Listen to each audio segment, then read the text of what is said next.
Thank you, Mr. President. We're at a point that we've been hoping to get at for some time, which is debate on S-47, the Natural Resources Management Act. This is a compilation, if you will, of various lands bills, water bills, sportsmen's bills. This is a land package that Senator Cantwell, Senator Manchin, and I recently introduced. But it is the result of years, multiple years actually, of regular order process in the committees of jurisdiction, most notably the Energy and Natural Resources Committee. It's the result of months of intense bicameral back and forth negotiations with now Chairman Raul Grijalva and now Ranking Member Rob Bishop of the House Natural Resources Committee. What we have done in these back and forths was we said we're going to be very specific to our jurisdiction here. We are going to stick to a four corners agreement that we reached late last year and had confirmed actually here on the Senate floor in late December. This package contains more than 100 public lands, natural resources, and water measures that have good, strong support in both chambers. So we're at that point where we can not only do the back and forth, but we can work through the back and forth that comes when we're able to advance a package like this to the floor. So I'd like to thank the Majority Leader, Leader McConnell, and the Minority Leader, Schumer, for agreeing to add our lands package directly to the Senate calendar. This was an agreement that was made back in December. We were teed up, ready to go, but in fairness, you run out of time at the end of the year. But there was an agreement that was reached here on the Senate floor between the two leaders and other colleagues to make sure that we would take up this package quickly and we would work to address it early in this new Congress. So a lot of thanks go out to our leadership. Special thanks to my former ranking member, Senator Cantwell, for working with me to get us to that place, and to my new ranking member, Senator Manchin, for really stepping up and helping to manage this package just weeks into his new role as the ranking member. I also want to recognize, before I get into my full remarks here, I want to recognize the efforts of several of the other members of the Energy Committee who have really gone the extra mile to help us get to this point. Senator Gardner and Senator Daines on our side of the aisle have been just dogged in making sure that as we have issues that arise, as we have tried to cobble together different proposals, they have been in the thick of it and have been helpful every step of the way. And on the other side of the aisle, Senator Heinrich and Senator Wyden have been equally aggressive and helpful in all that they have done to help advance and build support for this package.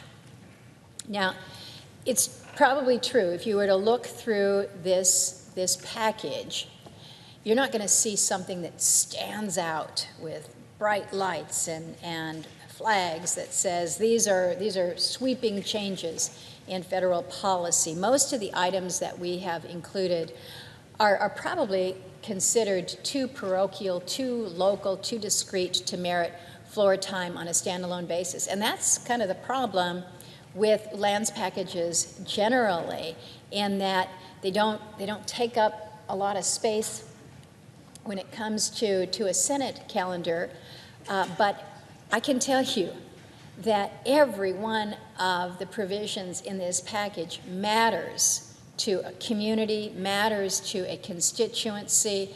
Many of them in Western states, in states like mine, that have a great amount of public land, of federal lands. So these are again important at a host of different levels. So working with colleagues to understand their local priorities, their constituency, has really been a real pleasure as part of this process. We worked really very, very hard within the Energy and Natural Resources Committee this last Congress to prepare the vast majority of bills in the package. And our colleagues on the House side did the same. And what we were able to agree to is a package that is sponsored by 50 different senators in this past Congress. And when you count the co-sponsor provisions, this package addresses the priorities of close to 90 senators. So you have just about everybody in this body, Republicans and Democrats, who have come together and said, this is an issue in my region, in my state. These are issues that we need to be working on together. And I think it's a real reflection of the priorities, the wide range of priorities that members have for their home states. And I think it's also a sign, when you have more than 100 of these smaller, more discrete bills packaged together, it's a sign that we're really, really overdue in moving these lands bills. The last time we had a significant lands package on the floor was 2014. It has been 5 years since we've had an opportunity to move, again, a significant number of members' priorities. I think it's also a testament to the long hours that we have spent, that our staffs have spent reviewing and working through and really trying to build the agreements on what we hope is soon to be ready to be signed into law. And it is important that this bill, this package, become law in the near future. What we do through this legislative package is we really provide new opportunities for economic development through land conveyances and exchanges. We expand and we enhance access for sportsmen and women on our federal lands for hunting, fishing, and other outdoor recreation activities. And this should be noted. We've been trying to work a sportsman's package, a compilation of bills that relate to access on our federal lands for hunting, fishing, and shooting sports. We've been trying to do this now for 3 Congresses running. So long overdue. We also feature provisions related to Western water management, national park units, other federal lands administered by the BLM and the Forest Service. One of the provisions that is probably most strongly supported in this package reauthorizes the deposit function of the Land and Water Conservation Fund. This expired last September. And instead of leaving that program subject to repeated lapses and short-term extensions, we see a lot of that around here. What we have done is we've agreed to remove that expiration date. So we effectively make that permanent. And we've paired it, this is very important to many of us, we've paired that permanent authorization with reforms, with meaningful reforms that will help ensure greater balance in the funds that are allocated to the program. So I mentioned that many of these provisions might seem very local, very parochial. We've got a provision that will facilitate the expansion of an airport in Custer County, South Dakota. Now, I've never been to Custer County, but when you have a constriction, a limitation on your ability to expand an airport because you need a land conveyance, it literally takes an act of Congress in order to make that happen. Another provision in the measure will enable the construction of a large-scale solar project in the state of Arizona. So this is going to bring about jobs. It's going to bring about renewable energy opportunities. We have several more provisions that will designate national monuments, but done the right way. And the right way is with Congress in the lead rather than the President exercising his authorities under the Antiquities Act. So making sure that you've got that level of consensus that is so important when designations like this move forward. On some of the more Alaska-specific provisions, we have upheld our promise, a promise made decades ago to Alaska Natives who served during the Vietnam War. And during this time of their service, they basically missed out on their opportunity to receive the land allotments that had been promised to them by the federal government under the lands rights. But what we have done is we have worked to address that inequity in a way that is fair to our veterans and fair to the process. We provide routing flexibility for the natural gas pipeline that has been proposed for some time. We're able to create new opportunities for small communities, like down in Cake in southeast Alaska or Utqiagvik up in the North Slope. We also reach agreement to improve our volcano warning and monitoring system. Some of you might not think about why we need to be paying attention to our volcanoes. Well, believe me, you don't want to be in an aircraft when you're flying through volcanic ash. So knowing what's going on is important. So whether you're in Hawaii or Alaska or another state, it's a matter of time, really just a matter of time before we see more eruptions.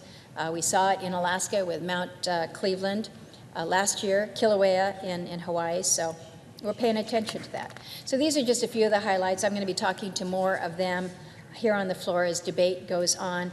But I also want to just close with kind of an explanation of where we are in the process right now. As I mentioned, when you have a package that has 100+ bills, and we haven't done something like this in now 5 years, there's no shortage of provisions that we could include. We really worked hard. We did our best to work through everything that we had on the table, included as much as we could reach agreement on. I think we all can agree that there's more that we can do and we should try to do, and that our work on our lands and our resource issues, it's not going to end just because we pass this bill. So that's why I would encourage folks to view this as a first step. It's literally a down payment. We say we're clearing the decks of the provisions that have been outstanding for a long time right now and that are ready to go right now. So I know that we've got several members that would like to have amendments. We want to try to find a way to accommodate some of those, but that's going to take a level of cooperation. It always does. We may be able to take some by unanimous consent or by a roll call vote, but there are also going to be some that we're just not going to be able to accept at this time and on this package. And again, I would just take it back to the bipartisan agreement that we had, the spirit of that agreement, that we want to stay away from things that are outside of our jurisdiction or that would create problems with the House. The House, it's been a good cooperative arrangement to this point in time, and I think it's fair to say that we've got some very good signals that they are anxious to receive this from the Senate and thus help us facilitate its passage into law. So for those who aren't able to add their specific provisions, you've certainly got my commitment to work with you in this Congress. But in the meantime, I think what you have in front of you is an excellent package. It's time for us to pass it. It's time to show our strong support, send it to the House of Representatives, and then to the President's desk.